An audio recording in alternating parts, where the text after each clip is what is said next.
অপ্রিয় তুমি। পর্ব 4। আফিয়া আফরোজাহি। দুদিন মেহরাবের অত্যাচারিত হয়ে উৎসা বেচারির অবস্থা নাজেহাল।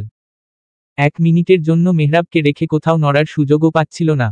মেহরাব ওকে কোথাও যেতেই দেয়নি। একদম বাচ্চাদের মতো আচরণ যাকে বলে। যেমন বাচ্চারা অসুস্থ হলে মাকে ধরে রাখে তেমনি মেহরাব ওকে আটকে রেখেছিল। পারে না উৎসাকে নিজের সাথে বেঁধে রাখে। যদিও সেই পরিকল্পনাও করেছিল, কিন্তু উৎসার চোখ রাঙানো দেখে আর কথা বাড়ায়নি। চুপ মেরে গেছে। বেচারিকে সারাদিন ওর পাশে বসে থাকতে হয়েছে। উৎসা পারে না হাত পা ছড়িয়ে ছিটিয়ে কান্না করে। মেহরাবের পা গলামো সব সীমা পার করে ফেলেছে। তবুও বেচারি দাঁতে দাঁত চেপে সহ্য করেছে। উৎসা একটু রুম থেকে বের হলেও মেহরাবের মনে হয়েছে এই বুঝি উৎসা ওকে রেখে চলে যাচ্ছে। 2 দিনে উৎসা রুমের বাহিরে ভুলেও এক পা ফেলতে পারেনি। মেহরাবের সকল সেবা যত্ন উৎসা নিজেই করেছে। ঘন্টায় ঘন্টায় মাথায় পানি দেওয়া, কাপলে জলপট্টি দেওয়া, গা মুছিয়ে দেওয়া, ওষুধ খাইয়ে দেওয়া সবই উৎসা একা হাতে করেছে। সালেহা বেগম ওকে সাহায্য করেছে। এই যেমন কি করতে হবে সেগুলো বলে দিয়েছে, খাবার রুমে এসে দিয়ে গেছে। আর রিনি তো মেহরাবের পা গলামো দেখে উৎসাকে ইচ্ছে মতো খুঁচিয়েছে। উল্টোপাল্টা বলে ওকে লজ্জা দিয়েছে। রীতিমতো টিটকারি করেছে। উৎসা বেচারিকে একদিকে মেহরাবের অত্যাচার, আরেকদিকে রিনির খোঁচা সহ্য করতে হয়েছে। উৎসার 2 দিনের অক্লান্ত পরিশ্রমের ফলে মেহরাব এখন পুরোপুরি সুস্থ। জ্বর একটুও নেই। এম। আয়নার সামনে দাঁড়িয়ে অফিসে যাওয়ার জন্য রেডি হচ্ছে মেহরাব। শার্টের বোতাম লাগাচ্ছে। রেডি হওয়ার মাঝে আর চোখে বারবার দেখছে ঘুমন্ত প্রেয়সীকে। বাচ্চা একটা মেয়ে ঠোঁট উল্টে কোলবালিশ জড়িয়ে কি সুন্দর নিশ্চিন্তে ঘুমিয়ে আছে। কোলবালিশটাকে দেখে মেহরাবের কাছে কেন যেন ওর সতীন ফিল আসতেছে। মনে হচ্ছে উৎসা কোলবালিশ না অন্য কোনো ছেলেকে জড়িয়ে আছে। মেহরাবের ইচ্ছে করল কোলবালিশটাকে মেরে ভর্তা বানিয়ে ফেলতে। যেভাবে এর আগে উৎসার পিছনে লাগা ছেলেগুলোকে মেরে ভর্তা বানিয়েছে ঠিক সেরকম ভাবে। কই ওকে তো এত নিবিড়ভাবে জড়িয়ে ধরে না, উল্টো ওকে পারলে ঠেলে সরিয়ে দেয়। নিজে তো জড়িয়ে ধরেই না, মেহরাব ধরতে গেলেও ছ্যাতো করে ওঠে। মেহরাব তাই বাঁধতে একবার উৎসার দিকে তাকালো। অতঃপর ঘড়ি দেখল। উৎসার কলেজের টাইম হয়ে যাচ্ছে, কিন্তু মেহরাব ওকে ডাকবে না। বাচ্চা মেয়েটা 2 দিন যাবত ওর অনেক সেবা করেছে। আজকে আর কলেজ যাওয়ার দরকার নেই, রেস্ট নেক। মেহরাব রেডি হওয়া শেষে ঘড়ি পড়তে উৎসার দিকে এগিয়ে গেল। এলোমেলো হয়ে ঘুমিয়ে আছে মেয়েটা। পরনের জামা কুঁচকে গেছে। কোমরের পাশটা সরে গেছে। উৎসার উন্মুক্ত মেদহীন পেট বেরিয়ে আছে। মেহরাব বেসামাল হতে গিয়েও নিজেকে সামলে নিল। মেয়েটা ঘুমাচ্ছে, এখন আর ঝালানো ঠিক হবে না। ওর যন্ত্রণায় 2 দিন ঠিক মতো ঘুমাতেও পারেনি। মেহরাব উৎসার কোমর অবধি নেমে যাওয়া চাদরটা গলা অবধি টেনে দিল। ছোট চুলগুলো মুখের ওপর নেমে এসেছে। বিরক্তিতে উৎসা মাঝে মাঝে চোখ মুখ কুঁচকে ফেলছে। মেহরাব হাসল উৎসার কাণ্ডে। ফু দিয়ে চুলগুলো সরিয়ে দিল। এতে উৎসা কিছুটা নড়েচড়ে উঠল। মেহরাব উৎসার মাথায় হাত বুলিয়ে দিল। মেয়েটা ওর হাত মাথা থেকে সরিয়ে বুকে জড়িয়ে ধরল আবেশে। মেহরাব কিছুটা চমকে উঠল।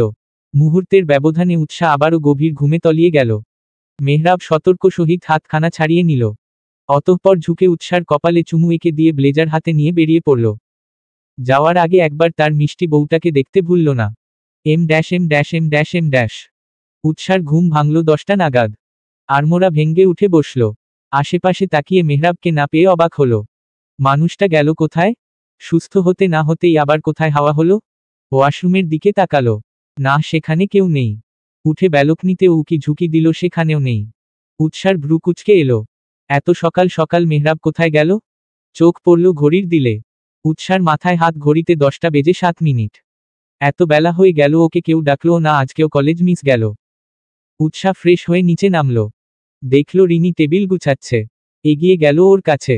উৎসাকে দেখে রিনি খোঁচা দিয়ে বলল, মহারানীর ঘুম ভাঙল তবে? বর ছাড়ল তোকে? আমি তো ভাবলাম আরো 2 দিন দৌড় দিয়ে থাকবি, রুম থেকে বেরি হবি না। উৎসা ভেংচি কেটে বলল, এমন ভাবে বলছো যেন আমি তোমার দেবরের সাথে রোমাঞ্চ করতে রুমে ছিলাম। উনি অসুস্থ ছিল বলে ওনার কাছে ছিলাম। রিনি উৎসার কাঁধে হালকা ধাক্কা দিয়ে রসিয়ে বলল, আমরা কি বুঝি না ভেবেছ? অসুস্থতা তো জাস্ট বাহানা ছিল, আসল কারণ তো ছিল। একটু থেমে পুনরায় বলল, থাক বললাম না, তুই আবার লজ্জা পাবি। লজ্জার বাকি রেখেছ কিছু? বেশরম দেবরের বেশরম ভাবি, 2 একদম একই দলের। আমি আর আমার ভাইয়া ভালো। হ্যাঁ, ভালোর নমুনা তো দেখতেই পাচ্ছি। তবে একটা সত্যি কথা কি জানিস? উৎসা উৎসুক হয়ে শুধালো, কি? তাড়াতাড়ি বলো। আমার পাগল দেবরটা তোকে ভীষণ ভালোবাসে। কথাটা শুনে উৎসা মুখ ভেঙচি কাটল। মুখ বাঁকিয়ে বলল, ভালোবাসে না ছাই, সব আমাকে জ্বালানোর পয়তারা। আমি ওনাকে চিনি না বুঝি? রিনি উৎসার মাথায় গাঁটটা মেরে বলল। কচু চিনেছিস? তোর ভাইয়া আমায় এত ভালোবাসে তবুও কখনো এতটা পা গলামো করতে দেখেনি। যতটা মেহরাব এই দুদিন তোর জন্য করেছে। তোকে এক মুহূর্তের জন্য ছাড়েনি, তুই যদি ওকে ছেড়ে যাস সেই ভয়। যেই মানুষটা নিজের অসুস্থ অবস্থায়ও তোকে আঁকড়ে রেখেছে সে যে তোকে ভালোবাসে না এটা আমি মানতেই পারবো না। উৎসা কথাগুলো আমলেও নিল না, এক প্রকার ইগনোর করে বলল, শুধু দেবরের প্রশংসাই করবে নাকি আমায় কিছু খেতেও দিবে? রিনি ব্যস্ত হাতে খাবার বাড়তে বাড়তে বলল, বসো দিচ্ছি। খাবার বেড়ে উৎসার সামনে দিতেই উৎসা জিজ্ঞেস করল, আমি যে এত বেলা অবধি ঘুমালাম ডাকলে না কেন? আজকেও কলেজ যেতে পারলাম না। শেষের কথাগুলো মন খারাপ করে বলল। রিনি উত্তর করল, আপনার সাহেবের করা নিষেধাজ্ঞা আপনাকে যেন না ডাকি। দুদিন আপনি তার সেবা করেছেন তাই রেস্ট নিতে বলেছে। না ডাকার জন্য ছোটখাটো একটা হুমকিও দিয়েছে। এসব ওনার পা গলামো কথাবার্তা। এরপরও বলবি আমার দেবর তোকে ভালোবাসে না?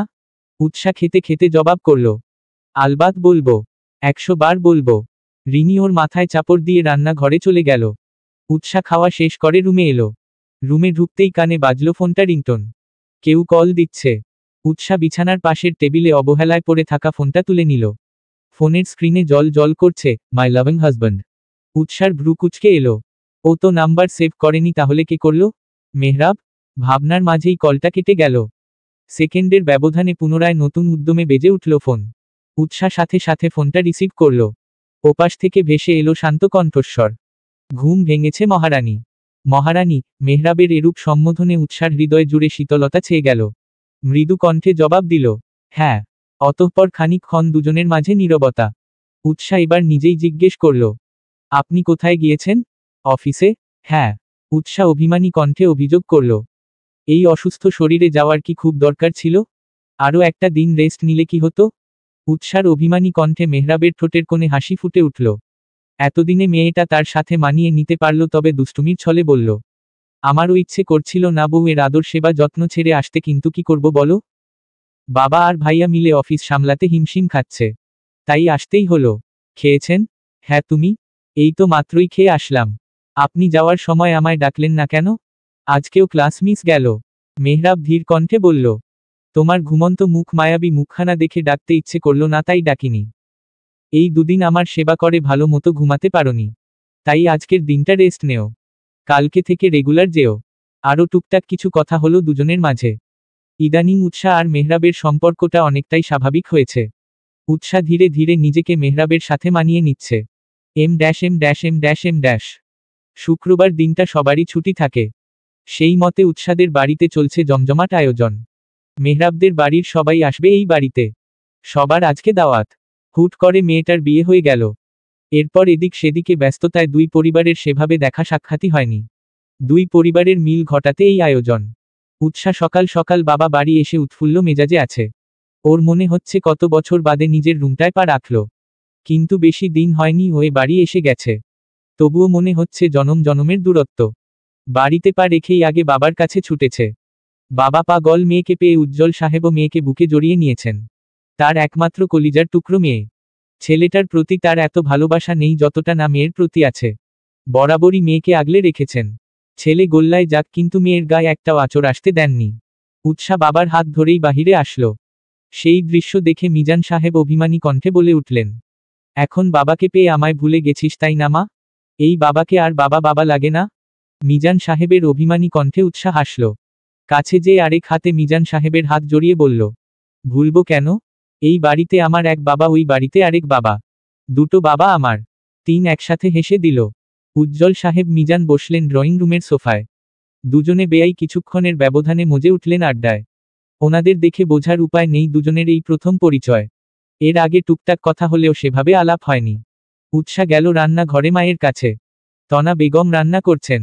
হেল্পিং হ্যান্ড মেয়েটা তার হাতে হাতে সাহায্য করছে। উৎসা মায়ের সাথে কুশলাদি বিনিময় করে বের হলো। আশেপাশে মেহরাবের দেখা নেই। উনি আবার কোথায় গেলেন? খেয়াল করল ওপরে তিয়াসের রুম থেকে হাসির শব্দ আসছে। দুই বন্ধু শুরু হয়ে গেছে। উৎসা তিয়াসের রুমের সামনে যেয়ে গলা ঝাড়া দিল। তিয়াস মেহরাবের সাথে কথা বলায় ব্যস্ত ছিল। দরজার কাছ থেকে আওয়াজ পেয়ে সেদিকে তাকালো। আদরের বোনকে দাঁড়িয়ে থাকতে দেখে এগিয়ে এলো। কাছে এসেই মাথায় গাঁটটা মারল। কিরে পেতনি, কেমন আছিস? উৎসাহ অভিমানী কণ্ঠে অভিযোগ তুলল। আমাকে তো ভুলেই গেছো বন্ধুকে পেয়ে। তোমার একমাত্র বোন যে এসেছে সেই খেয়াল আছে তোমার? তোর মতো পেতনির খবর নেওয়ার সময় আছে আমার? তাও বল কেমন আছিস? উৎসাহ কোমরে হাতে গুজে বলল। বাদরের গলায় ঝুলিয়ে জিজ্ঞেস করছো কেমন আছি? তিয়াস ভ্রু কুচকে বলল। বাই এনি চান্স তুই কি নিজেকে মুক্তোর মালা ভাবছিস? তাহলে তোর ধারণা ভুল বনু। তোকে দেখে শেওড়া গাছের পেতনি ছাড়া আর কিছুই লাগে না। উৎসাহ খেপে গেল। তিয়াসে চুল টেনে ধরে বলল। আমি পেতনি? পেতনি তোমার বউ? এই একদম আমার বউকে পেতনি বলবি না। আমার বউ একদম পরীর মতো। পরীদের তো খেয়ে দে কাজ নেই, তোমার মতো হনুমানকে তারা বিয়ে করতে যাবে কোন দুঃখে? তিয়াস ভাব নিয়ে বলল। করবে করবে, দেখে নিস। উৎসাহ ভেঙচি কাটল। তিয়াস এবার মেহরাবকে জিজ্ঞেস করল। বিবাহিত জীবন কেমন কাটছে বন্ধু? মেহরাব একবার আর চোখে উৎসার দিকে তাকালো। উৎসাহ মেহরাবের দিকেই তাকিয়ে আছে। পেতনি কপালে জুটলে আর কেমন জীবন কাটতে পারে বল বন্ধু? মেহরাব উদাস করুণ কণ্ঠে বলে উঠল কথাগুলো। মনে হচ্ছে বেচারার কতই না দুঃখ। তিয়াস ওর সাথে তালে তালে মিলিয়ে বলল। এই জন্যই তোকে বারবার বলেছিলাম পেতনি ঘাড়ে নিস না নিস না। শুনেছিস আমার কথা? এখন বোঝো মজা। মেহরাব উত্তর করল। কি করব বল?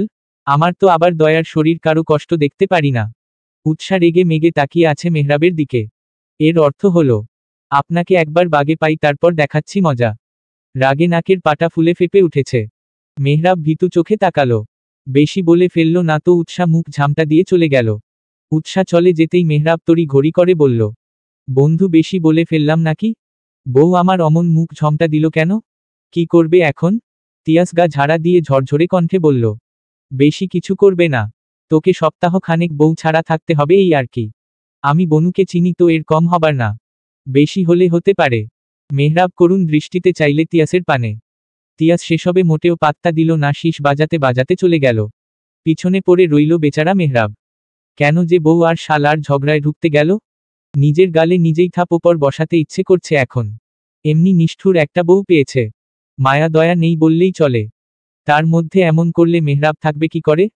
একটা না দুটো না পূর্ব 7-7টা দিন দেখা যাবে এই 7 দিনে বউয়ের অভাবে শুকিয়ে যাবে সে। মেহরাব কতক্ষণ যাবৎ বউয়ের পিছু পিছু ঘুরছে কিন্তু উৎসাহ ওকে পাত্তাই দিচ্ছে না। এমন ভাব করছে যেন মেহরাব নামক কেউ এখানে নেই। মেহরাবের 1 মিনিটের জন্য মনে হলো ও বোধ হয় ভ্যানিশ হয়ে গেছে। অদৃশ্য হয়ে যাওয়ায় ওর বউ ওকে দেখতে পাচ্ছে না। সত্যিই কি তাই? তাহলে তো একটা কিছু করতেই হয়। মেহরাব কি করবে ভেবে পেল না। হুট করে চুমু বসিয়ে দিল উৎসার গালে। উৎসাহ সোফায় বসে রিনির সাথে কথা বলছিল।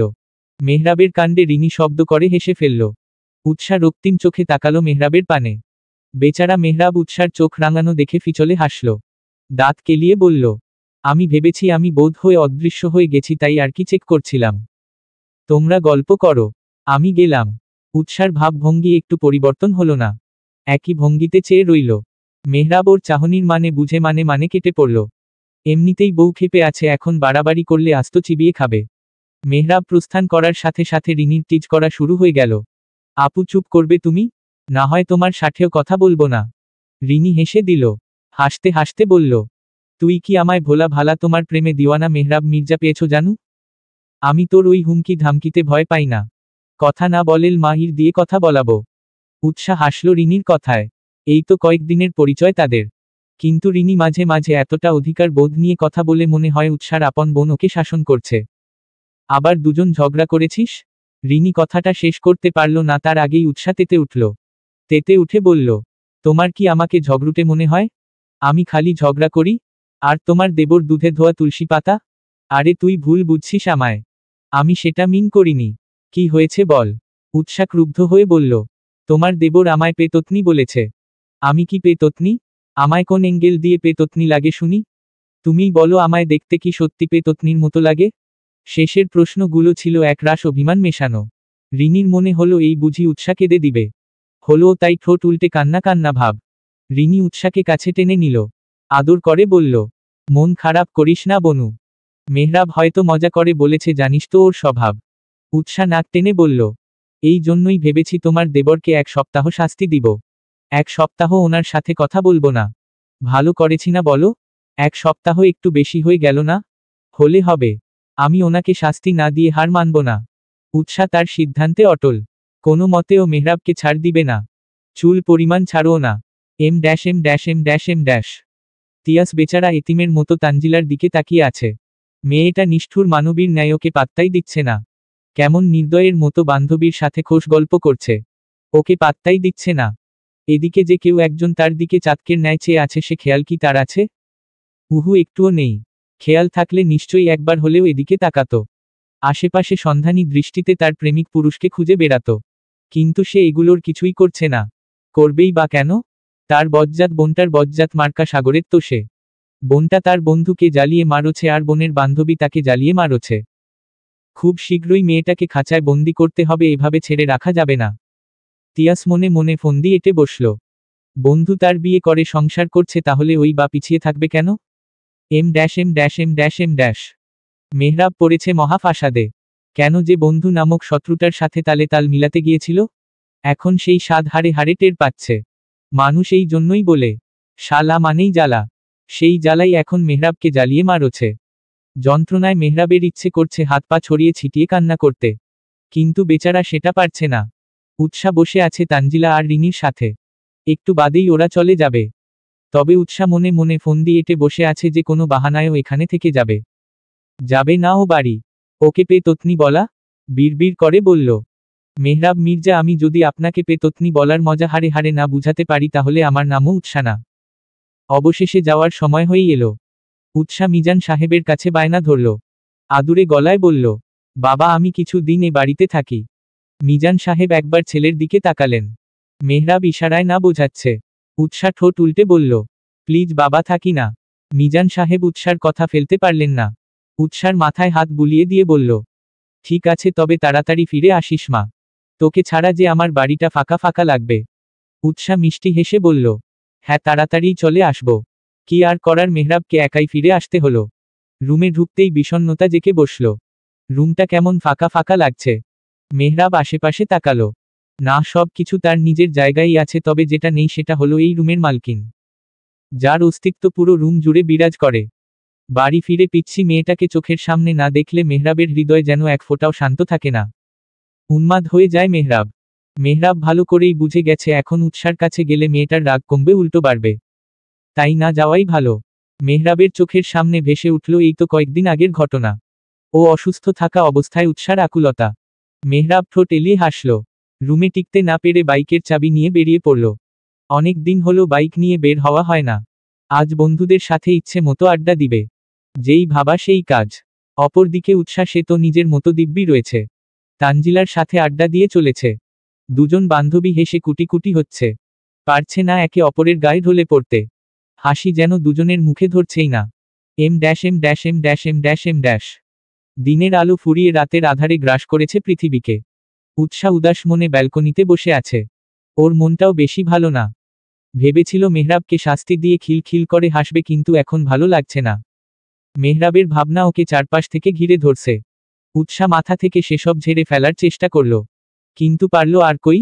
বজ্জাত লোকটা ওর মাথা খারাপ করে দিচ্ছে। উৎসা কোনো উপায় না পেয়ে তানজিলাকে কল লাগলো। তানজিলা সন্ধ্যা নাগাদ চলে গেছে। কিছুক্ষণ দুই বান্ধবী কথা বলল। প্রিয় বান্ধবীর সাথে কথা বলে উৎসার মন ফুরফুরে হয়ে গেল। এর মাঝে নিচ থেকে তিয়াস ডাক দিল। সে সময় মেহরাবরা চল যাওয়ার পরপরই বেরিয়েছে ও। না হয় উৎসা ওর সাথে খুনসুটি করেই এতক্ষণ কাটিয়ে দিত। উৎসা ভাইয়ের ডাক শুনে ঝটপট নিচে নামল। তিয়াসের হাতে উৎসার অতিপ্রিয় ফুচকা। আগে এই বাড়িতে থাকতে তিয়াস প্রায়শই সন্ধ্যাবেলা ওর প্রিয় খাবারগুলো নিয়ে আসত। আজ অনেক দিন বাদে সেই ঘটনার পুনরাবৃত্তিতে উৎসা আবেগপ্রবণ হয়ে গেল। বোনকে আবেগপ্রবণ হতে দেখে তিয়াস কথা ঘুরালো। খোঁচা দিয়ে বলল, কান্নাকাটি করলে কিন্তু দিব না। কোনো কাঁদুনে মেয়ের জন্য আমি আমার কষ্টের টাকা খরচ করিনি। তাই মোটেও কান্না করবি না। উৎসা সেটা মানতে পারল না। না চাইতেও অক্ষিকল ঘেঁষে এক ফোঁটা অশ্রু বিন্দু গড়িয়ে পড়ল। তিয়াস সেটা দেখে গলা বাড়িয়ে তনা বেগমকে ডাকতে ডাকতে বলল, আম্মু একটা প্লেট নিয়ে এসো তো। একজনের জন্য ফুচকা এনেছিলাম, সে কান্না করাই ব্যস্ত। তাই আমার ফুচকা আমিই খাবো। তনা বেগম প্লেট নিয়ে এলো। তিয়াস চেয়ার টেনে বসে প্যাকেট থেকে ফুচকাগুলো একে একে বের করল। উৎসাকে দেখিয়ে দেখিয়ে একটা ফুচকায় টক পুড়ে দিচ্ছে। মুখে দিতে নিবে এমন সময় উৎসা চট করে এসে ফুচকাটা নিজের মুখে পুড়ে নিল। অতঃপর বিশ্বজয়ী হাসি দিল। ভেঙচি কেটে বলল, শখ কত আসছে আমার প্রিয় ফুচকা খেতে। পাশের চেয়ার টেনে বসে পড়লে। আইএস করে বসে বলল, আমার ফুচকা খেতে চাওয়ার অপরাধে তোমায় শাস্তি দেওয়া হলো। তিয়াস ভ্রু কুচকে বলল, আমার আনা ফুচকা আমি খাবো, এতে আবার আমিই শাস্তি? বাহ, দারুণ তো। হ্যাঁ, এখন শাস্তি পালন করো। তা শাস্তিটা কি পেতনিদের মহারানী? উৎসা চোখ গরম করে তাকালো। তিয়াস ওর চাহনি পাত্তাও দিল না। তোমার শাস্তি হলো সবগুলো ফুচকাই তুমি আমায় খাইয়ে দিবে। তিয়াস আর বাক্য ব্যয় করল না, কারণ ও ভালো করেই জানে উৎসা যেহেতু একবার বলেছে তো বলেছেই, এর নড়চড় হবে না। অনেক দিন পর বোনের আবদার পালন করতে পেরে তিয়াসের মনটা আনন্দে নেচে উঠল, কিন্তু মুখে সেটা প্রকাশ করল না। এক রাশ বিরক্তি ঝুলিয়ে রাখল, এমন ভাব যেন উৎসাকে খাইয়ে দিতে ওর কতই না বিরক্ত লাগছে, কিন্তু মনে মনে খুশি হয়েছে। বোনটা তার বড্ড আদরের, অনেক ভালোবাসার, কিন্তু কখনোই প্রকাশ করা হয়নি। ফুচকা খেতে গিয়ে উৎসার ঝাল লাগলো, ঝালে জিভ জ্বলে যাচ্ছে। তিয়াস ছুটে গিয়ে ফ্রিজ থেকে আইসক্রিম এনে দিল। বোন আসবে শুনে আগেই এনে রেখেছিল। বাকিটা সময়ে দুই ভাই বোনের খুনসুটিতেই কেটে গেল। এই সময়ের মাঝে উৎসার একটা বারের জন্য মেহরাবের কথা মনে পড়ল না। দিব্যি ভুলে গেল মানুষটাকে। এম। রাত 1:02। গভীর ঘুমে মগ্ন সবাই। বিছানায় পাশের টেবিলে অবহেলায় পড়ে থাকা ফোনটা বারবার জানান দিচ্ছে কেউ একজন গভীরভাবে উৎসা নামক রমণীকে স্মরণ করছে। উৎসাকে তার ডাকে সাড়া দিতেই হবে। সাড়া না পাওয়া অবধি অপাশের মানুষটা থেমে যাওয়ার পাত্র নয়। উৎসা তখন গভীর ঘুমে বিভোর। রাতের খাবার খেয়ে এসেই শুয়ে পড়েছে। সারাদিন এদিক ওদিক ছুটোছুটি করাই ক্লান্তি জেকে ধরেছে। ক্লান্তিতে ঘুমিয়ে পড়েছে তাড়াতাড়ি। অপর পাশের মানুষটা দিশেহারা হয়ে গেছে। এক পর্যায়ে উৎসার ঘুম ছুটে গেল। পিট পিট করে চেয়ে হাতরে ফোনটা খুঁজল। পেয়ে গেলে কোনোদিকে না তাকিয়ে কল রিসিভ করে কানে ধরল। কানে ধরতেই অপর পাশ থেকে পুরুষালী অধৈর্য কণ্ঠ ভেসে এলো, ব্যালকনিতে এসো। উৎসার ঘুম এক লহমায় ছুটে গেল। চট করে তাকালো ফোনের স্ক্রিনে। জল জল করছে মাই লাভিং হাজব্যান্ড নামটা। ঘড়ির দিকে তাকালো একবার, 1:10। উৎসা তড়িঘড়ি ব্যালকনিতে গেল। চোখ পড়ল উৎসাদের বাড়ির সামনের রাস্তায় ফুলের তোড়া হাতে দাঁড়িয়ে থাকা মেহরাবের দিকে। পাশেই গোটা গোটা অক্ষরে সরি লেখা। উৎসা এতক্ষণে মেহরাবের এখানে আসার কারণ খুঁজে পেল। ফোনটা খট করে কেটে ছুটল নিচে। গেট খুলে এক দৌড়ে মেহরাবের কাছে এসে থামল। মেহরাব চট করে হাঁটু গেড়ে বসে পড়ল। মাথা নিচু করে বলল, সরি মিসেস মেহরাব, আপনাকে পেতনি বলা আমার অনেক বড় অপরাধ হয়েছে। এই অধমকে এবারের মতো ক্ষমা করে দিন। উৎসা ভ্রু কুচকে তাকিয়ে রইল। মেহরাব পুনরায় বলল, আপনি তো মেহরাব মির্জার মন মহলের একমাত্র উত্তরাধিকারী, তার মহারানী, আর সেই রাজ্যের সামান্য প্রজা আমি। এবারের মতো ক্ষমা করে দিন এই প্রজাকে। উৎসা মেহরাবের কাণ্ডে কি রিয়েকশন দিবে সেটাই ভুলে গেল। এক মুহূর্তের জন্যই মনে হলো প্রেমিকের সাথে ঝগড়া হওয়ায় প্রেমিক পুরুষটি তার প্রেয়সীর মান ভাঙাতে এসেছে মাঝরাত। উন্মাদ প্রেমিক প্রেয়সীর বিহনে দগ্ধ হয়ে প্রণয়ের দহনে টিকতে না পেরে ছুটে এসেছে। কিন্তু এমন কিছুই না। সামনে হাঁটু মুড়ে বসে থাকা যুবকটি তার স্বামী, তাও আবার অনাকাঙ্ক্ষিত মানুষ। তবুও তার আচরণে বোঝার উপায় নেই। মেহরাবের পা গলামো দেখলে যে কেউ চোখ বুজে বলে দিবে উন্মাদ প্রেমিক প্রেমিকার মান ভাঙাতে এসেছে। উৎসা নিজেকে ধাতস্থ করে বলল, মাফ করতে পারি, তবে এক শর্তে। কি সেই শর্ত তাড়াতাড়ি বলুন, এরপর কখনো আমায় রাগাতে পারবেন না। এটা তো মানতে পারবো না মহারানী। উৎসা ভ্রু কুচকে প্রশ্ন করল, কেন? আপনাকে না রাগালে আমার যে শান্তি লাগে না। আপনি যখন রেগে মেগে রক্তিম মুখে তাকান, বিশ্বাস করেন আপনার সেই দৃষ্টিতে আমি আমার ধ্বংস দেখতে পাই। উৎসা বিপরীতে জবাব দেওয়ার কিছুই পেল না। মেহরাব আবার বলল, উঠব? এভাবে বসে থাকতে পা ব্যথা করছে যে। উৎসা ভেঙচি কেটে বলল, নায়ক নায়ক ভাব ধরতে গেলে এমনই হয়। উঠুন। মেহরাব উঠে ফুলের গোছা উৎসার দিকে বাড়িয়ে দিল। উৎসা খুশি হয়ে ফুলগুলো নিল। অতঃপর ফুলের সুঘ্রাণ নিতে নিতে বলল, এত সুন্দর ভুল উপহার দেওয়ার জন্য আপনাকে মাফ করাই যায়। মেহরাবের ঠোঁটের কোণে হাসি ফুটে উঠল। উৎসার থেকে ইতিবাচক উত্তর পেয়ে কিছুটা এগিয়ে আসলো। গায়ে গা ঘেঁষে দাঁড়ালো।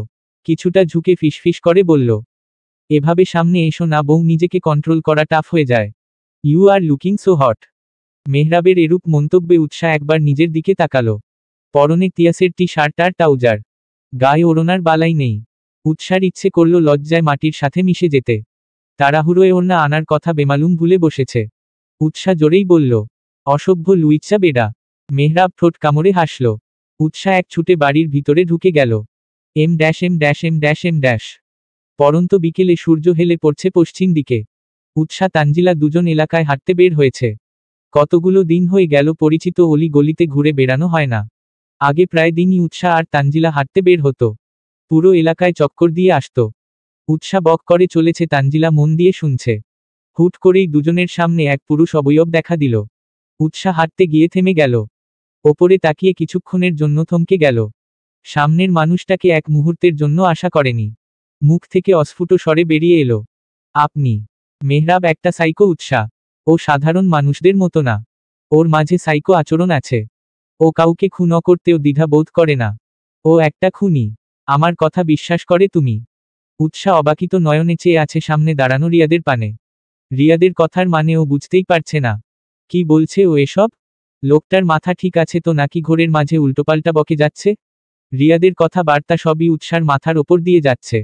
উৎসাহ তানজিলা দুই বান্ধবী বেরিয়েছে একটু ঘোরাঘুরি করতে। আগে প্রায় দিনই দুই বান্ধবী পুরো এলাকায় একটা চক্কর কাটত। সামান্য ঘোরাঘুরি সাথে গল্প করাই দুজনের মন মেজাজ ফুরফুরে হয়ে যেত। অনেক দিন বাদে বাবার বাড়ি এসে উৎসাহ সেই সুযোগটা মিস করতে চায়নি। সেই জন্য দুপুরের খাবার খেয়ে ঝটপট ফোন লাগিয়েছে তানজিলাকে। ফোন করে ডেকে নিয়েছে প্রাণপ্রিয় বান্ধবীকে। তানজিলাও বেস্ট ফ্রেন্ডের এক ডাকে চলে এসেছে। দুজন হাঁটছিল আর কথা বলছিল। উৎসাহ কলেজ থেকে তানজিলার সাথে বাড়ি চলে এসেছে। মেহরাবকে আগেই বলে রেখেছে ওদের বাড়ি যাবে। রাতে অফিস শেষে মেহরাব এসে ওকে নিয়ে যাবে। বউ পাগল লোক, বউকে একদিনও কাজ ছাড়া করতে চায় না। পারে না উৎসাহকে পকেটে করে নিজের সাথে ঘোরে। মেহরাবের এমন পা গলামো দেখে রিনি টিকটকিরি মেরে একদিন বলেই ফেলেছিল, দেবর সাহেব বউকে লোকেটে পুরে সাথে নিয়ে ঘোরো তাহলেই তোমার বউ পালাই পালাই করতে পারবে না। মেহরাব বুকে হাত দিয়ে উত্তর করল, খোঁচা দিয়েন না ভাবি, কলিজায় লাগে। পারলে তো কবেই বউকে লকেট পুরে গলায় ঝুলিয়ে ঘুরে বেড়াতাম। কিন্তু সেটা তো সম্ভব না।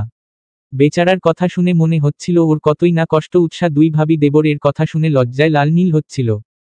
যেমন ভাবি তেমন তার দেবর, দুটোই উৎসাহকে লজ্জা দিতেই expert. Em dash M dash M dash M dash. উৎসাহ সেদিনের কাহিনী মনে করে একাই হাসছিল। পাশ থেকে তানজিলার ধাক্কায় স্মৃতিচারণ থেকে বেরিয়ে এলো। দুই বান্ধবী মগ্ন হলো গল্প করাই। কথা বলতে বলতে কখন যে সামনে একজন এসে দাঁড়িয়েছে সে খেয়াল নেই দুজনের একজনেরও। সামনে কারো অস্তিত্ব টের পেতেই উৎসাহ দাঁড়িয়ে পড়ল। তানজিলার থেকে দৃষ্টি সরিয়ে সামনে দাঁড়ানো মানুষটার দিকে দৃষ্টি নিক্ষেপ করল। এই মানুষটাকে এই মুহূর্তে উৎসাহ একটুও আশা করেনি। তানজিলা ভ্রু কুঁচকে ফেলল। কে এই লোক? ওদের রাস্তায় বা আটকেছে কেন? সামনের মানুষটা হাসি মুখে জিজ্ঞেস করল, কেমন আছো উৎসাহ? উৎসাহ অন্যদিকে মুখ ফিরিয়ে বলল, ভালো আছি। রিয়াদ প্রতিউত্তর করল, আমায় জিজ্ঞেস করবে না? জানতে চাইবে না আমি কেমন আছি? এখানে জিজ্ঞেস করার কি আছে? ভালো থাকার জন্যই তো সেদিন আমায় বিয়ে করতে আসেননি। আমার বাবার অপমান করেছিলেন। ভালো থাকার জন্যই তো এত কিছু। তাহলে নিশ্চয়ই ভালোই আছেন। আমি সেদিন ইচ্ছে করে বিয়ে করতে আসিনি এমনটা না। উৎসার মেজাজ খারাপ হলো। তেতে উঠে বলল, তাহলে কি সেদিন কেউ আপনাকে ধরে বেঁধে রেখেছিল? আপনাকে তো বিয়ের জন্য কেউ জোর করেনি। আর না আপনি বাচ্চা। আপনাকে জোর করবে আর আপনি রাজি হয়ে যাবেন। আপনার আমাকে পছন্দ না, আমাকে বিয়ে করতে সমস্যা, সেটা সেদিন সবার সামনে বললেই পারতেন। তাহলে বিয়ের দিন আমার বাবার মান সম্মান আত্মীয় স্বজনদের সামনে খোয়া যেত না। আমায় কিডন্যাপ করা হয়েছিল সেদিন। উৎসাহ প্রতি উত্তর করতে গিয়েও থেমে গেল। কি বলল রিয়াদ? জিজ্ঞেস করল, কি বললেন? আমায় কিডন্যাপ করা হয়েছিল যেন আমি তোমায় বিয়ে করতে যেতে না পারি। উৎসাহ ঝাঝালো গলায় বলল, এখন সিনেমার কাহিনী শুরু করেছেন আপনি? আপনার কি মনে হয় আমি আপনার এসব কথা বিশ্বাস করব? বিশ্বাস করো, আমি যা বলছি সেটাই সত্যি। তুমি জানো কে আমায় কিডন্যাপ করিয়েছিল? উৎসাহ বিরক্তি নিয়ে জিজ্ঞেস করল, কে? এরপর রিয়াদ যা বলল শুনে উৎসাহ হতভম্ব হয়ে গেল। উৎসার মনে হলো বজ্রপাত হলো ওর কানের পাশটায়। তোমার হাজবেন্ড মেহরাব। উৎসাহ চমকে উঠল। ওর পাশে থাকা তানজিলা উৎসার অবস্থা বুঝতে পারল। উৎসাকে এক হাতে আগলে ধরে জিজ্ঞেস করল, কি বলছেন এসব? আপনার মাথা ঠিক আছে? মেহরাব ভাইয়া কেন আপনাকে কিডন্যাপ করতে যাবে? আর আপনাকে কিডন্যাপ করে ভাইয়ারি বা লাভ কি? রিয়াদ উৎসার অবস্থা দেখে বলল, আমরা পাশের পার্কটায় বসি। উৎসার মনে হয় কষ্ট হচ্ছে। শত হোক ওর হাজবেন্ড তো খারাপ তো লাগবেই। উৎসাহ তানজিলা রিয়াদ পাশের পার্কটায় বসল।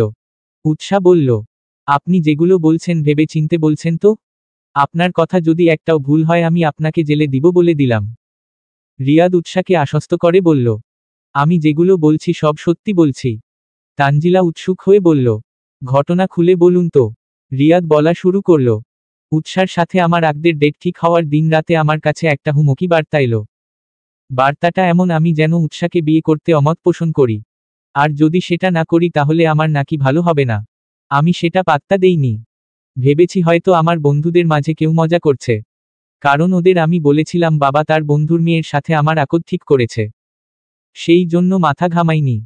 তার দুদিন পর আবার সেই নাম্বার থেকে মেসেজ, মিস্টার রিয়াদ ভালোয় ভালোয় বলছি বিয়েটা ভেঙ্গে দিন, না হলে খারাপ হবে বলে দিলাম। আপনার বাবা মা সন্তানহারা হলে আমার কিছু করার নেই। পরে বলতে পারবেন না আমি আপনাকে সতর্ক করিনি। সত্যি বলতে মেসেজটা পেয়ে আমি ঘাবড়ে গিয়েছিলাম। ভয় লাগছিল। আমি সাথে সাথে ওই নাম্বারে কল দেই। নাম্বার ততক্ষণে বন্ধ করে ফেলেছে। আমি কি করব কিছুই বুঝতে পারছিলাম না। মাথা কাজ করছিল না আমার। কাউকে বলতেও পারছিলাম না। তবুও নিজেকে শান্ত রেখে আগদের জন্য প্রস্তুতি নিচ্ছিলাম। বিয়ের দিন সকালে জরুরি একটা কাজে আমায় বাহিরে যেতে হয়। ফিরে আসার সময় মাঝ রাস্তা থেকে কতগুলো ছেলে আমায় তুলে নিয়ে যায়। নাকে ক্লোরোফর্মযুক্ত রুমাল চেপে অজ্ঞান করে ফেলে আমায়। জ্ঞান ফিরে নিজেকে পেলাম চেয়ালে বাঁধা অবস্থায়। কেউ আমার মুখে পানি ছিটিয়ে জ্ঞান ফিরিয়েছিল। আমার সামনে হাতে হকি স্টিক নিয়ে বসেছিল মেহরাব। জায়গাটা কোনো পুরনো বাড়ি ছিল। মেহরাব আমার কাছে এগিয়ে এসে বলল, তোকে বিয়েটা ভেঙ্গে দিতে বলেছিলাম শুনিসনি কেন? কথা কানে যায় না? আপনি কে? আমায় এখানে বেঁধে রেখেছেন কেন? একটু পর আমার আকদ। আমি তোর জম। আর আকদের কথা ভুলে যা। উৎসা শুধু আমার ওর দিকে এতদিন যেই ছেলেগুলো চোখ তুলে তাকিয়েছে তাদের অবস্থা খারাপ করে দিয়েছি। আর তুই নাচতে নাচতে বিয়ে করতে যাবি? তোর সাহস তো কম না? উৎসা আমার, শুধুমাত্র আমার। আমি ছাড়া অন্য কেউ ওকে বিয়ে করতে এলে আমি তাকে জীবিত কবর দিয়ে দিব। মেহরাবের হুমকি শুনে ভয় পেয়ে গিয়েছিলাম আমি। মেহরাব আবার বলতে শুরু করল, তোকে সাবধান করেছিলাম কানে লাগেনি তো? এবার তাহলে মর। কথাটা বলে মেহরাব ওর হাতে থাকা হকি স্টিক দিয়ে মারতে শুরু করে আমায়। মা রতে থেমে গিয়ে বলল, তোর খুব শখ না উৎসাকে বিয়ের করার? সেইম সময়ে সেইম জায়গায় উৎসার বিয়ের আমার সাথে বিয়ে হবে। তোকে সেটা লাইভ দেখাবো। ভালো হবে না বল? মেহরাব কতক্ষণ মেরে হকি স্টিকটা ফেলে চলে যায়। ওর চেলা পেলারা আমায় চোখে চোখে রেখেছিল। ঠিকই কিছুক্ষণ বাদে ভিডিও কল দিয়ে তোমাদের বিয়ে দেখায়। সেদিন শুধু তোমার বাবার না আমার বাবারও মান সম্মানহানি হয়েছে। অপমানিত শুধু তোমার পরিবার হয়নি, আমার পরিবারও হয়েছে। মেহরাব চেয়েছিল আমায় ধীরে ধীরে মেরে ফেলবে। টানা 2 দিন আমায় সেখানে আটকে রাখে। 3 দিনের মাথায় আমি সেখান থেকে অনেক কষ্টে পালিয়ে আসি। আমার কথা বিশ্বাস করো উৎসা, আমি একটাও মিথ্যা কথা বলছি না। মেহরাব স্বাভাবিক মানুষ না। ওর মধ্যে সাইকো সত্তা আছে। মেহরাব রেগে গেলে কাউকে খুন করতে পিছপা হয় না। ও একটা খুনি। আমি খোঁজ নিয়ে জানতে পেরেছি ও ইমন নামের একটা ছেলেকে মা রতে আধমরা বানিয়ে ফেলেছিল। ছেলেটা হসপিটালে থেকে 2 দিনের মাথায় মারা যায়। রিয়াদ একদমে কথা বলে থামল। উৎসাহ মেরে বসে আছে। ওকে দেখে মনে হচ্ছে কাঠের পুতুল হয়ে গেছে। ইমন নামটা শুনতেই উৎসার মাথায় পুরনো স্মৃতি নাড়া দিল। উৎসা তখন ক্লাস 10-এ পড়ে মেবি। ইমন নামের ছেলেটা ওদের পাশের এলাকায় থাকত। বয়স 20-22 হবে। বখাটে ছেলে ছিল। মাঝে মাঝে স্কুলের সামনে দল বল নিয়ে দাঁড়িয়ে থাকত। আবার মাঝে মাঝে উৎসাদের গলির মোড়ে। ছেলেটার চাহনি ছিল বড্ড জঘন্য। তেমনি কথাবার্তার ধরন। গলির মোড়ে স্কুলের সামনে দিয়ে যাওয়া আসা করা মেয়েদের বাজে বাজে কথা বলতো, উত্তক্ত করত। কোনো মেয়েই ওদের জ্বালায় রাস্তায় চলাচল করতে পারত না। একদিন উৎসা আর তানজিলা গলির মোড় দিয়ে আসার সময় ইমন আর ওর দল বলদের দাঁড়িয়ে থাকতে দেখল। ওদের দেখে উৎসা ভয়ে সিটিয়ে গেল। অন্য পাশ দিয়ে চলে আসতে নিলে ইমন সহ ওর চেলা পেলারা ওদেরও বাজে বাজে কথা বলে। কথাগুলো শুনে কিশোরী উৎসা ভয়ে রীতিমতো হেঁচকি তুলে কান্না করে ফেলেছিল। তার সাথে বাজে দৃষ্টি তো আছেই। কান্না করতে করতে এগিয়ে এলেই বাড়ির সামনে পড়ল তিয়াস, মেহরাব আর ওদের দলবল। ওরা কি নিয়ে যেন কথা বলছিল। তিয়াস কথা বলার মাঝে বোনকে কান্না করতে করতে এগিয়ে আসতে দেখে এগিয়ে যায় বোনের কাছে। উৎসা ভাইকে সামনে পেয়ে কোনোদিকে না তাকিয়ে ভাইকে জড়িয়ে ধরে। কান্না করতে করতে বেচারির নাজেহাল অবস্থা। তিয়াস বোনের মাথায় হাত বুলিয়ে দিচ্ছিল। স্বাভাবিক করার জন্য এটা সেটা বলছিল। তবুও উৎসার কান্না থামার নাম নেই। তিয়াস এতবার জিজ্ঞেস করল কি হয়েছে, কেউ কিছু বলেছে কিনা। উৎসা একটাও উত্তর করেনি। মেহরাব এগিয়ে এসে তানজিলাকে জিজ্ঞেস করতেই ও গড় গড় করে সব বলে দিয়েছিল। কথাগুলো শুনে মেহরাব মুষ্টিবদ্ধ করে নিল, মুখ কাঠিন্য ভাব ধারণ করেছে। চোখ দিয়ে মনে হয় আগুন বের হয়ে আসবে। মেহরাব ইশারায় তিয়াসকে কিছু বলল। তিয়াস ওর ইশারা বুঝে বোনের চোখ মুছিয়ে কপালে চুমু দিয়ে বলল, তুই বাড়ি যা বনু, বাকিটা আমি সামলে নিল। আর কান্না করে না। তুই আমার ভালো বনু না? তানজিলাকে উদ্দেশ্য করে বলল। তানজিলা, তুমি ওকে নিয়ে যাও। উৎসাহ যাওয়ার আগে কি মনে করে একবার মেহরাবরের দিকে তাকিয়েছিল। মেহরাবের মুখে কাঠিন্যতা থাকলেও চোখ ছিল একদম শান্ত। এ যেন ঝড় আসার আগের পূর্বাভাস।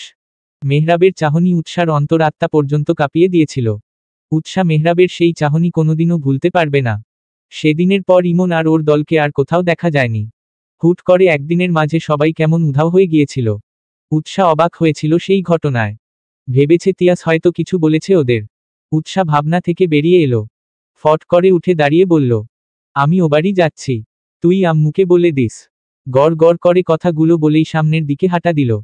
তানজিলা ওর পিছে পিছন গেল। দেখ উৎসাহ, মাথা ঠান্ডা কর। ওই লোকটার সব কথা বিশ্বাস করছিস কেন? উৎসার কাটকাট জবাব, ইমনদের ঘটনা তো তুই জানিস, তারপরও কিভাবে বলছিস? সেদিন দেখেছিলি রনিকে উনি কিভাবে মেরেছিল। উনি সত্যিই একটা সাইকো। তানজিলা বারবার ওকে বুঝিয়ে চলেছে। উৎসাহ সেসব কানেও নিচ্ছে না। দেখ উৎসাহ, মাথা ঠান্ডা করে ভাব। দরকার পড়লে ভাইয়ার সাথে ঠান্ডা মাথায় কথা বল। তাও কারো কথা কানে নিস না। কারো কথা শুনে সুন্দর সম্পর্কটা শেষ করিস না। এখন তুই বাড়ি চল, ভাইয়া রাতে এসে তোকে নিয়ে যাবে। মেজাজ খারাপ করিস না তানজিলা, তোকে যেটা বলেছি সেটা কর। উৎসাহ পার্ক থেকে বেরিয়ে সোজা মেহরাবদের বাড়ির দিকে রওনা হলো। ওর যাওয়ার দিকে তাকিয়ে হতাশার নিঃশ্বাস ফেলল তানজিলা। এখন কি হবে আল্লাহই ভালো জানে। উৎসাহকে ও ভালো করেই জানে। রেগে গেলে উৎসাহ ঠান্ডা মাথায় কথা বলার মেয়েই না। কি করবে কি হবে তানজিলার জানা নেই। পার্কের বেঞ্চে আয়েস করে বসল রিয়াদ। ঠোঁটের কোণে ক্রূর হাসি। হাসি আরো কিছুটা চওড়া করে বলে উঠল, মেহরাব, তুই আমার কাছ থেকে আমার শিকার কেড়ে নিয়েছিস। তুই কি ভেবেছিস আমি তোকে শান্তিতে থাকতে দিব? উহু, আমি এর বদলা নিয়েই ছাড়ব। আগুন ধরিয়ে দিয়েছি, এখন এই আগুন দ্বিগুণ হয়ে তোর উপর পড়বে।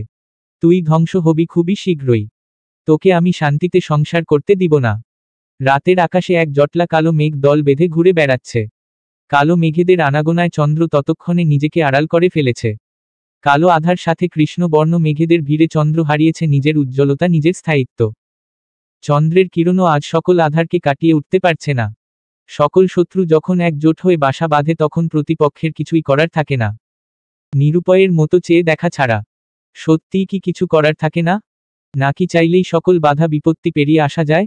উৎসাহ ব্যালকনিতে দাঁড়িয়ে আছে। মনের ভিতরে দাউ দাউ করে আগুন জ্বলছে। মনের কোণে জমেছে এক রাশ ঘৃণা। মেহরাব এতটা খারাপ? উৎসাহ জানতো ছেলেটা মারামারি করে, গুতন্ডামি করে বেড়ায়, তাই বলে খুনি? মেহরাব ওর সাথে কেন করলো এমনটা? উৎসাহ তো ওর কোনো ক্ষতি করেনি, তাহলে কেন করলো এমনটা?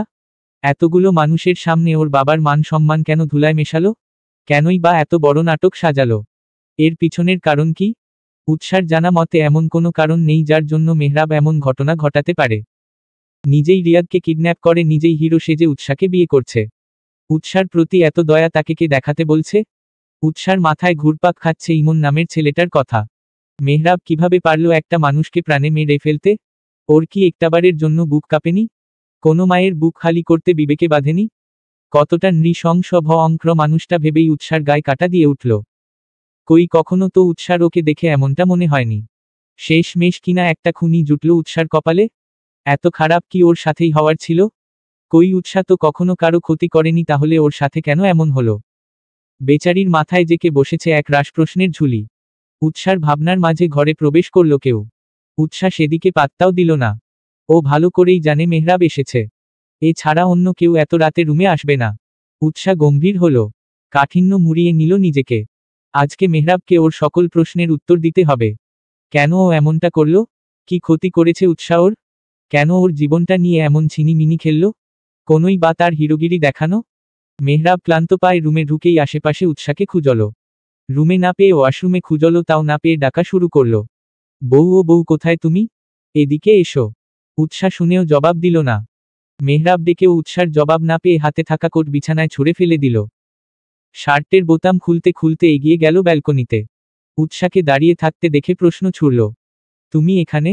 আমি ডাকছি সাড়া দিচ্ছ না কেন? উৎসাহ উত্তর দিল না। মেহরাব কাছে এগিয়ে আসলো। উৎসার সামনে দাঁড়িয়ে চুলগুলো ঠিক দেওয়ার জন্য হাত বাড়িয়ে বলতে লাগল, বাহ, আজকে আমার বউটা দেখি ভালো হয়ে গেছে। কোনো কথা ছাড়াই একা একা চলে এসেছে। তুমি আমাকে আগে বলবে না তুমি চলে আসবে, তাহলে আমি সোজা তোমার কাছে চলে আসতাম। আমায় এতটা ঘুরতে হতো না। উৎসাহ এবারও জবাব করল না। চুপচাপ সরে গেল। মেহরাব ওকে চুপ থাকতে দেখে নিজেই বলল, কাহিনী কি বউ? আজ এত ভালো হয়ে গেলে যে? জামাইয়ের প্রতি ভালোবাসা জেগে উঠল নাকি? আজ আমার বলার আগেই চলে এলে? প্রতিদিন তো ব্ল্যাকমেইল করে আনতে হয়, তাহলে আজকে একা একাই চলে এলে যে? আর আমি না তোমাকে বলেছি একা একা বের হবে না, আমি এসে নিয়ে যাব? উৎসা তাও জবাব দিল না। মেহরাবের এবার খটকা লাগলো। উৎসার আরো কাছে এসে জড়িয়ে ধরতে নিয়ে বলল, কি ব্যাপার বউ, এমন রেগে বম হয়ে আছো কেন? সকাল থেকে এই পর্যন্ত চুমু না পেয়ে এভাবে কেউ রাগ দেখায়? সোজাসুজি বললেই তো হয়। কাছে এসো, ঝটপট 4টে চুমু দিচ্ছি, তাও রাগ করে থাকে না বউ। মেহরাব জড়িয়ে ধরতে নিলে উৎসা ওকে আটকে দেয়, হাত দিয়ে থামিয়ে দিয়ে বলে, ব্যাস কাছে আসবেন না আমার। আপনি ওই অপবিত্র হাত দিয়ে ছোবেন না আমায়। আপনি একটা খুনি মিস্টার মেহরাব। হিংস্র জানোয়ারের চেয়েও বেশি হিংস্র আপনি। আপনি একটা খুনি আপনি। আমার থেকে দূরে থাকুন আপনি প্লিজ। মেহরাব থমকে গেল উৎসার কথা শুনে।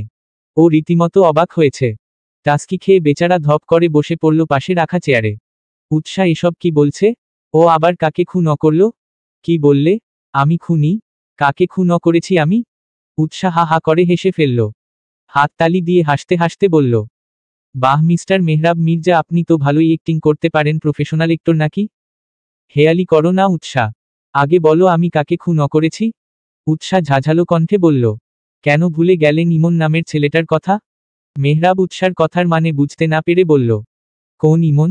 কার কথা বলছো তুমি? এত তাড়াতাড়ি ভুলে গেলেন? সেই ইমন যে স্কুলের সামনে আমাদের গলির মোড়ে দাঁড়িয়ে মেয়েদের উত্ত্যক্ত করত। একদিন আমাকে আর তানজিলাকেও বাজে কথা শুনিয়েছিল। মুহূর্তেই মেহরাবের চোখ রক্তিম বর্ণ ধারণ করল। হাত মুষ্টি বদ্ধ করে নিল। দাঁতে দাঁত চেপে বলল, ওর শাস্তির দরকার ছিল। ও যেটা করেছে সেটার বিপরীতে ওর মৃত্যুই অনিবার্য ছিল।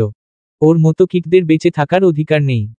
শুকরিয়া আদায় করো যে আমি ওকে কেটে টুকরো টুকরো করে কুকুরকে খাওয়াইনি, এটাই অনেক। উৎসার গা শিউরে উঠল। কি সাংঘাতিক কথাবার্তা! উৎসার মাথা চক্কর দিয়ে উঠল। উৎসা বলল, আপনি একটা সাইকো। খুনি আপনি। মেহরাব আয়েস করে বসল। আয়েসি ভঙ্গিতে বলল, এগুলো শুনতে শুনতে অভ্যস্ত আমি। নতুন কিছু বলো।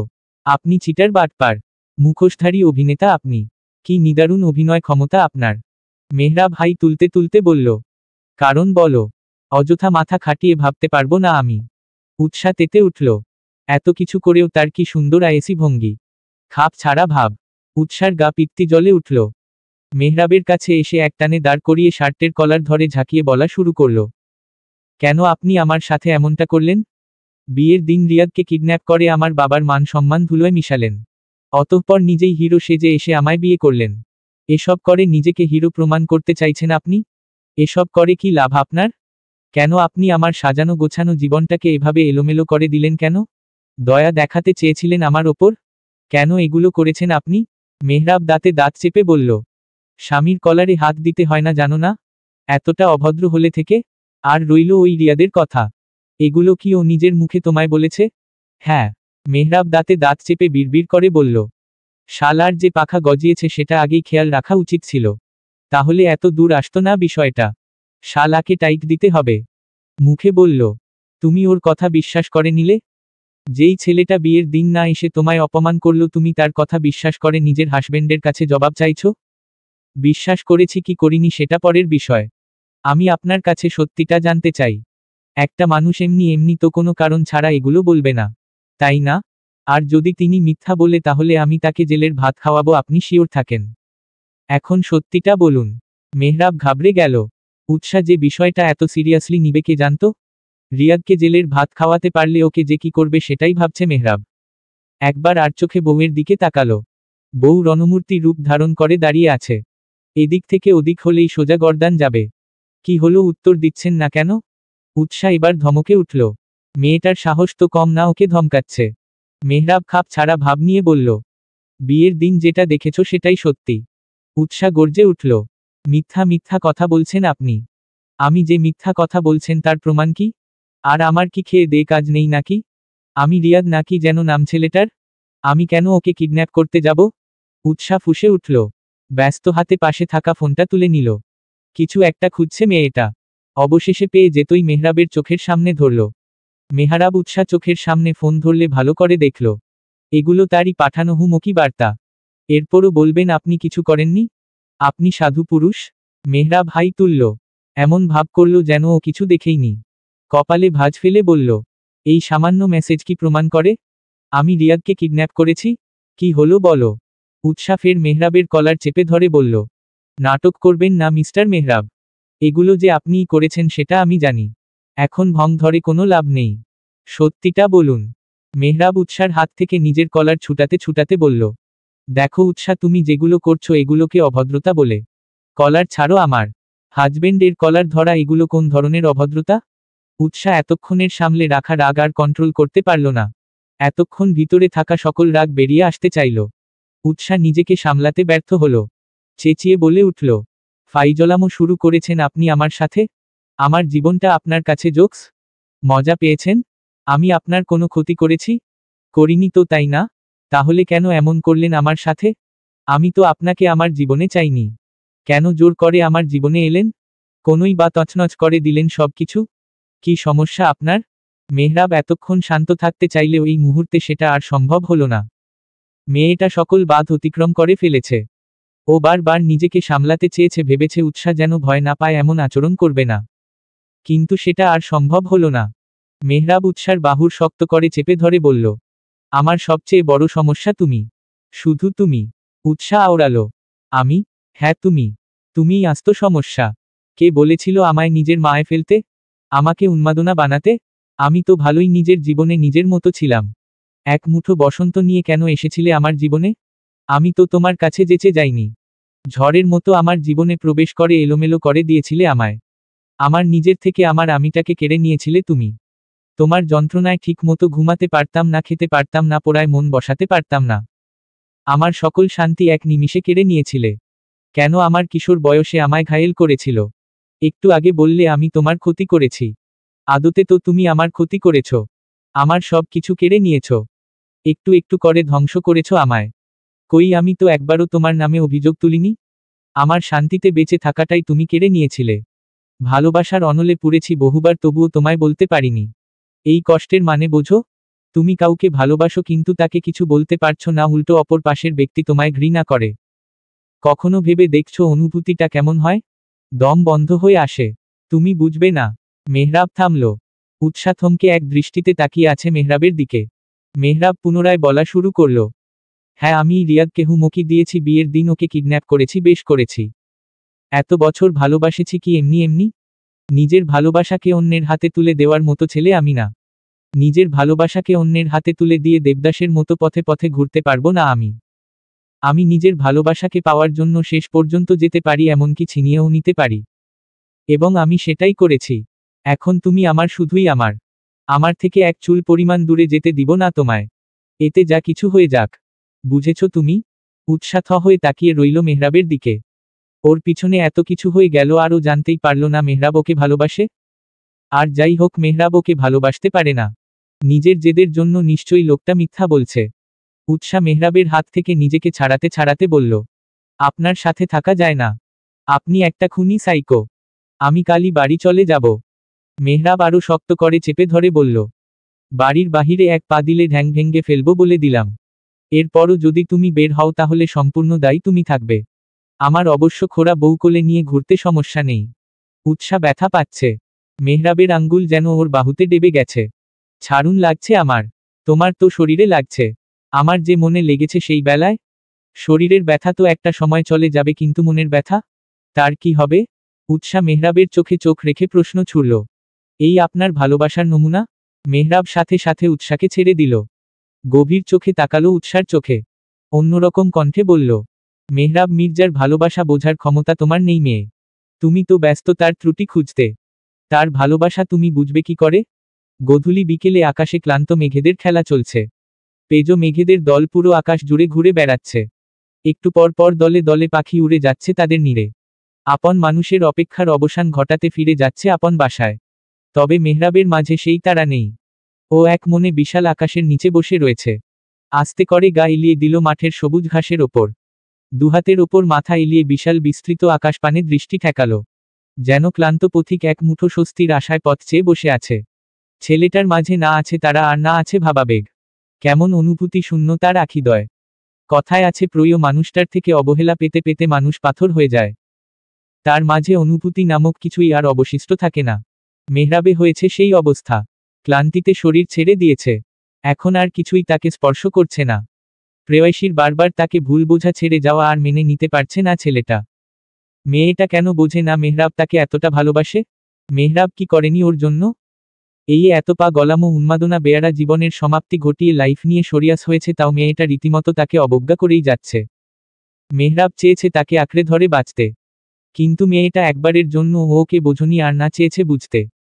বারবার দূরে ঠেলে দিয়েছে অবহেলায়। মেহরাব এবার পণ করেছে কোনো মতেই উৎসার কাছে ফিরবে না। মেয়েটা বুঝুক তার শূন্যতা। ওর শূন্যতাও যদি উৎসাকে না ভাবায় তাহলে হয়তো দুজনের পথ আলাদা হয়ে যাবে। জোর করে আটকে রাখা যায় তবে ভালোবাসা পাওয়া যায় না। কবি বলেছেন, ভালোবাসলে তাকে মুক্ত পাখির ন্যায় উড়তে দেও।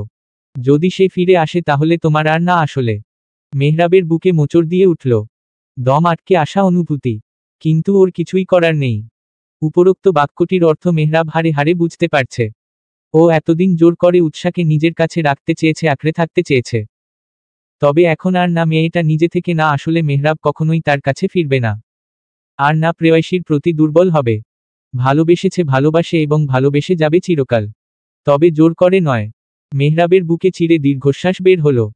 উৎসাহ ওকে ভালোবাসানি আর না ওকে বুঝেছে। যদি মেয়েটা ওকে ভালোই বাসত তবে ভুল বুঝত না। ওর ভালোবাসার গভীরতা বোঝার চেষ্টা করত। মেহরাবরের ভালোবাসার গভীরতা মেপে এই বুকেই লুটোপুটি খেত। কিন্তু পরিস্থিতি এখন ভিন্ন। গত দুদিন যাবৎ মেহরাব বাড়ি যায় না। বাড়ির কোনো খবরই তার কাছে নেই বললেই চলে। সেই যে বেরিয়েছে কারো সাথে যোগাযোগও করেনি। ফোন বন্ধ করে রেখেছে। আপাতত কাছের এক বন্ধুর বাসায় আছে। বন্ধুকেও বলে দিয়েছে তার খবর কাউকে না জানাতে। তবে সে এটা জানে উৎসা বাড়িতে নেই। ও বেরিয়ে আসার কতক্ষণ পরেই বেরিয়েছে। বলে গেছে বাবার বাড়ি যাচ্ছে। সালেহা বেগমও মানা করেনি।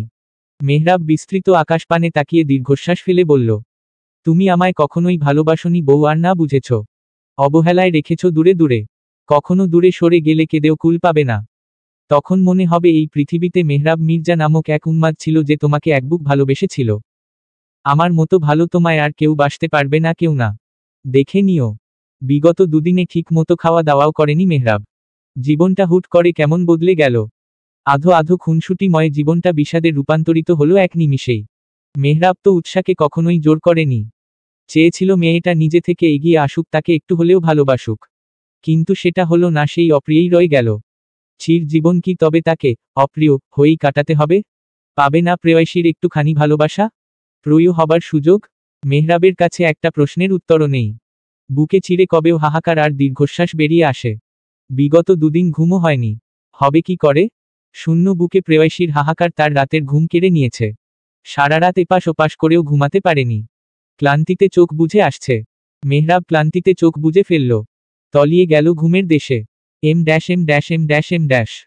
বিগত দুইটো দিন উৎসার মনে হলো কেমন ঘোরের মাঝে কেটে গেল। কিছুই বুঝতে পারল না। মনে মনে কিছুটা খুশিও হলো। এখন সে মুক্ত। মুক্ত পাখির ন্যায় জীবনটাকে উপভোগ করবে। মেহরাব নামক সাইকোটা আর তাকে আটকে রাখতে পারবে না। উৎসা ভেবে নিয়েছে ও আর কখনোই ও বাড়িতে ফিরে যাবে না। বিগত দুদিন ভালোই গেছে তার। সকাল বেলায় কলেজে গিয়েছে। কলেজ থেকে এসে ঘুমিয়েছে। বিকেলে ভাইয়ের সাথে খুনসুটি, তানজিলার সাথে কলে আড্ডা, রাতে একটু পড়তে বসেছে। ব্যাস এভাবেই কেটে গেছে দুটি দিন। বাবা মা ভাইয়ের আদরে সে দিব্যি আছে। যেদিন এসেছিল সেই দিন অবশ্য তনা বেগম জিজ্ঞেস করেছিল, কিরে জামাই, বাবা কোথায়? উৎসা কপাল কুঁচকে জিজ্ঞেস করেছিল, আমি এসেছি, এতে খুশি হওনি? না না, খুশি তো হয়েছি, কিন্তু মেহরাব আসেনি। উৎসা জিভে দিয়ে ঠোঁট ভিজিয়ে নিল। না চাইতেও তাকে মিথ্যা কথা বলতেই হবে। তনা বেগমকে সত্যিটা জানতে দেওয়া যাবে না। তারা যে দেখে শুনে মেয়েকে একটা সাইকো খুনির হাতে দিয়েছে সেটা জানলে তারা কষ্ট পাবে। না, উনি কাজে ব্যস্ত, তাই আমি একাই এসেছি। এরপর আর কেউ কিছু জিজ্ঞেস করেনি। উৎসা পড়ছিল। এমন সময় রুমে প্রবেশ করে তিয়াস।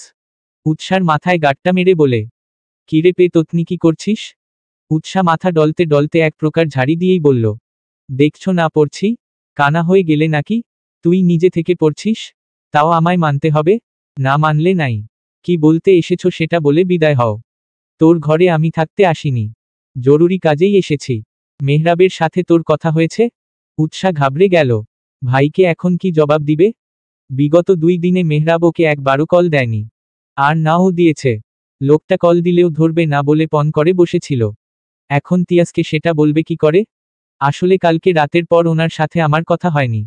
উনি নাকি আজকে ব্যস্ত থাকবে, তাই আমিও আর কল দেইনি। বিকেল থেকে ওকে কল দিয়ে যাচ্ছি, বেটার ফোন ধরার নামই নেই। ওর সাথে আমার জরুরি কথা ছিল। তোকে ফোন দিলে বলিস আমার সাথে যোগাযোগ করতে। উৎসা মাথা নেড়ে সাই জানালো। তিয়াস রুম থেকে বেরিয়ে গেল। উৎসা ওর যাওয়ার দিকে তাকিয়ে ফোঁস করে দম ছেড়ে বলল, বজ্জাত বেডা এখনও আমায় শান্তি দিবে না। এম। কেটে গেল আরও 3টে দিন। উৎসার কাছে মেহরাবের কোনো খবর নেই, আর না ইচ্ছে আছে খবর নেওয়ার। কিন্তু ও অবাক হয়েছে এতদিনেও মেহরাবের কাছ থেকে কোনো কল না পেয়ে। লোকটা তো ওকে এতদিন বাবার বাড়ি থাকতে দেওয়ার মতো মানুষ না, ওকে হুমকি ধামকি দিয়ে নিয়ে যেত। তাহলে কি কিছু হলো মানুষটার? উৎসাহ বাজে চিন্তা মাথা থেকে বের করে দিল। এমন সময় পাশে থাকা ফোন বিকট শব্দে বেজে উঠল। আচমকা এমনটা হওয়ায় উৎসাহ ভয় পেয়ে গেল। নিজেকে সামলে ফোন ধরতেই দেখল রিনির কল। এই সময়ে রিনির কল দেওয়ার কারণ খুঁজে পাচ্ছে না। উৎসাহ ফোন রিসিভ করে কানে নিল। কুশল বিনিময় করে প্রথমেই রিনির প্রশ্ন, মেহরাব কোথায় জানিস বনু? ওর সাথে তোর কথা হয়েছে? উৎসাহ থ হয়ে গেল। রিনি ওকে এই কথা জিজ্ঞেস করবে ভাবেনি। কি উত্তর দিবে এখন? তোতলানো কণ্ঠে বলল, কেন? উনি বাড়ি যাননি? রিনি তড়িৎ গতিতে জবাব দিল, না, তুই যাওয়ার পর একদিনও বাড়ি আসেনি। আর না ফোন রিসিভ করছে। আমি তোর ভাইয়া, মা বাবা সবাই চিন্তিত। এতবার করে কল দিচ্ছি, বারবার ফোন বন্ধ বলছে। ছেলেটা তো এমন করার মানুষ না। উৎসা কি জবাব দিবে বুঝতে পারছে না। রিনি পুনরায় জিজ্ঞেস করল, মেহরাবের সাথে তোর কথা হয়েছে? তোদের বাড়ি গেছে? এতদিন হয়ে গেল তুইও আসছিস না। উৎসা থতমত খেয়ে গেল। জবাবের কোঠা শূন্য ওর। কিছুই বলার মতো নেই। কি হলো বল। আসলে এই বাড়ি আসার পর থেকে আমারও ওনার সাথে কথা হয়নি। উনিও কল দেয়নি আর আমিও না।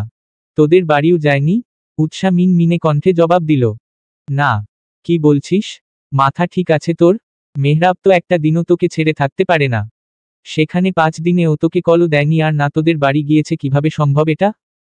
উৎসা জবাব দিল না। উৎসাকে চুপ থাকতে দেখে রিনি শান্ত কণ্ঠে জিজ্ঞেস করল, তোদের মাঝে আবার কিছু হয়েছে? উৎসা তাও জবাব দিল না। রিনি পুনরায় জিজ্ঞেস করল, ঝগড়া করেছিস দুজন? উৎসা তাও চুপ। এবার আর শান্ত থাকতে পারল না রিনি। উত্তেজিত কণ্ঠে বলল, প্লিজ উৎসা, কি হয়েছে আমাকে খুলে বল। মেহরাব কখনো এতগুলো দিন কাউকে কিছু না বলে বাড়ির বাহিরে থাকার ছেলে না। এ বাড়িতে আসার পর আমি ওকে কখনো এমন করতে দেখনি। প্লিজ পুরো ঘটনা বল আমায়। উৎসা দম নিল। একে একে খুলে বলল সকল ঘটনা। রিনি তাজ্জব বনে গেছে। এত কিছু ঘটে গেছে আর ও কিছুই জানে না। উৎসা কান্না করতে করতে বলল, উনি একটা খুনি আপু। সাইকো উনি।